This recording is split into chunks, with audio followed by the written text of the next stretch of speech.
থেকে পিজি থেকে রাত্রের বেলা দুজনকে উঠায় নিয়ে গেছে এই সমন্বয় ছাত্ররা নিয়ে ওসির রুমে নিয়ে এখান থেকে হেনস্থ করতে করতে ওসির রুমে নিয়ে গেছে। আপনাদের কাছে যে আমরা যেন সুবিচার চাই, যে দোকানের মালিক প্রকৃত তাকে যেন বুঝিয়ে দেওয়া হয়।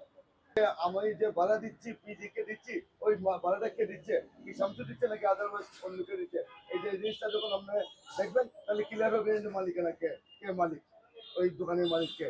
আমি সত্যই মনে করি, আমি সত্য মনে করি, জানো আমি তো অনেকদিন ধরে এই মার্কেট, আমি 30 বছর ধরে দোকানদারি করি। আমরা দেখতে যে এই শামসু ভাইয়ের মালিক আছে দোকানে, বাকি পরবর্তী কাকে ভাড়া দিল কি করলো এটা আমাদের দেখার বিষয়।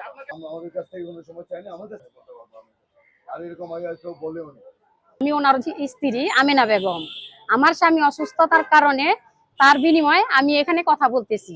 কারণ হচ্ছে শাহবাগ বিপিন বিতান মার্কেটে বিগত 36 বছর যাবৎ দুইটি দোকান পরিচালনা করিতেছি।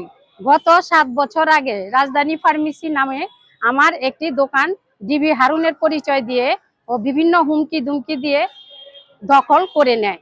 তারপর আমি আদালতে শরণাপন্ন হই এবং মামলা করি। মামলা করলেও মামলার রায়ে তাদের প্রয়োগ করার জন্য বলা হয়, কিন্তু পুলিশ নানান আইনি জটিলতা দেখিয়ে উচ্ছেদ করতে অক্ষম হলে আমি ওই দোকানে তালা লাগিয়ে দেই এবং বিষয়টি উভয় পক্ষে আলোচনার করে সমাধান করতে চাই, কিন্তু পক্ষ আলোচনা না বসিয়ে বিভিন্নভাবে হুমকি ধুমকি দিয়ে যাচ্ছে। এর মধ্যে ঢাকা বিশ্ববিদ্যালয়ের সদস্য সমন্বয় পরিচয় দিয়ে কিছু ছেলে প্রতিনিয়ত নানান হুমকি ধুমকি দিয়ে যাচ্ছে।